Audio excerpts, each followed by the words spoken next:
السلام علیکم ورحمۃ اللہ وبرکاتہ۔ معزز سامعین اکرام، آج ہم نے سورہ بقرہ کے درس کی ابتدا کرنی ہے، تو شروع کرتے ہیں۔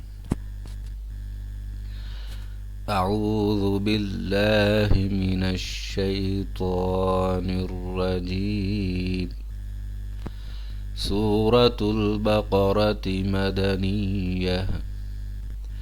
بسم اللہ الرحمن الرحیم۔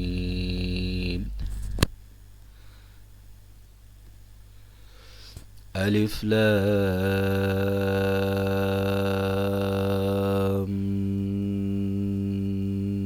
میم۔ ذلك الكتاب لا ريب فيه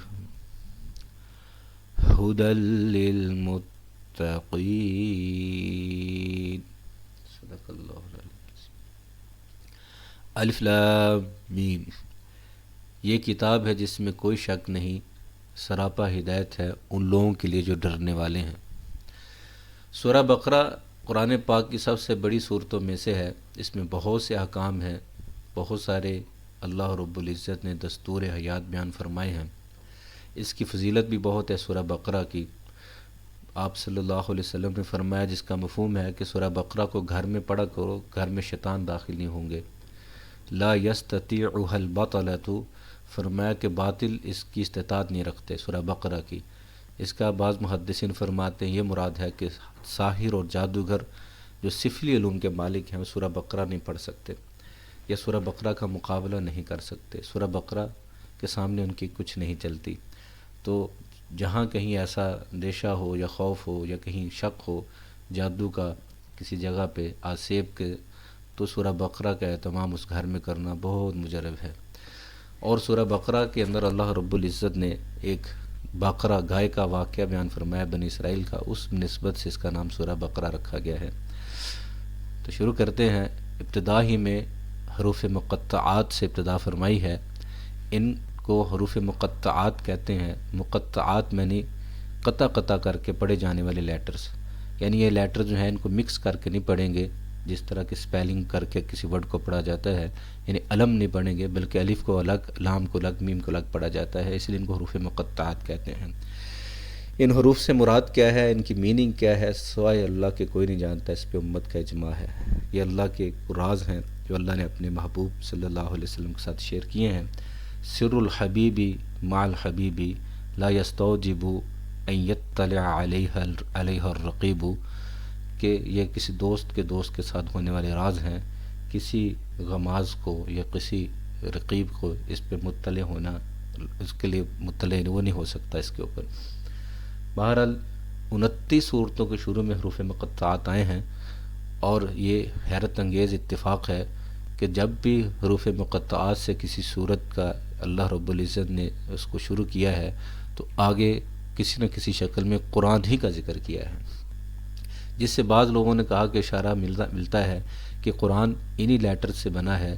یہ چیلنج ہے اللہ کی طرف سے کہ تم ایک آیت بنا کے دکھاؤ، یہی لیٹر استعمال ہوئے ہیں، الف ہے، لام ہے، میم ہے، عین ہے، سین ہے، قاف ہے۔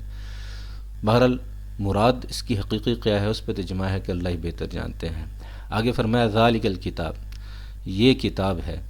ذالک عربی میں دور کے اشارے کے لیے ہوتا ہے، قریب کے لیے حاذا استعمال ہوتا ہے، تو یہاں ذالک دور کا اشارہ کیوں فرمایا، یعنی دیٹ بک کیوں کہا، دس بک کیوں نہیں کہا؟ اس میں بطور عظمت ہے کہ جب بھی دور کے اشارے کے ساتھ کسی چیز کو پکارا جائے تو اس چیز کا ادب و احترام مراد ہوتا ہے۔ ہماری بھی زبان میں کسی کو آن جناب کہتے ہیں، آن حضرت، آن جناب، حالانکہ فارسی میں ای ہوتا ہے، این جناب، بلکہ ہم بھی آن کہتے ہیں، دور کا لفظ استعمال کرتے ہیں ادب کے لیے۔ تو یہ ادباً عربی کی بلاغت کے اندر کسی کو ادب کے اعتبار سے کسی کی عظمت بیان کرنے کے لیے اس کو اشارہ بعیدہ کے ساتھ جو ہے پکار لیا جاتا ہے۔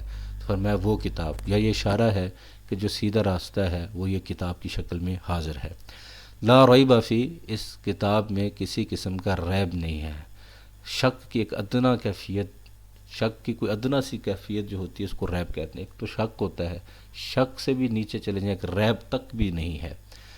قرآن پاک کے مضامین، قرآن پاک کے احکامات اتنے مضبوط ہیں کہ روز قیامت تک ان میں کوئی تبدیلی نہیں، اس کے مضامین میں کسی قسم کا شک نہیں، شبہ نہیں، جو فرمایا اللہ پاک نے حق ہے، جو کچھ ماضی کا فرمایا وہ بھی حق ہے، جو آگے ہونے جا رہا ہے اس میں فرمایا وہ بھی حق ہے۔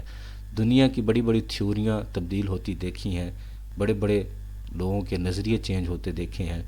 پہلے تھیوری آئی تھی کہ سورج ساکن ہے، باقی زمین اس کے گھومتی ہے، وہ بھی کئی سال 100 سال کے بعد وہ تھیوری باطل ہوگی۔ دنیا کے لوگوں کی، انسانوں کی تھیوریاں، نظریے چینج ہوتے رہتے ہیں، لیکن قرآن پاک کا نظریہ، قرآن پاک کے معنی اور مفہوم قیامت کی صبح تک ان میں تبدیلی نہیں ہے۔ جو بتا دیا ہے وہی ہوگا، جو فیوچر کے بارے میں بتا دیا، جو پاسٹ کے بارے میں بتایا اس میں وہ ایسا ہی ہے، اور جو کسی کی حاضر حالت بتا دی قرآن نے وہ ایسے ہی ہے۔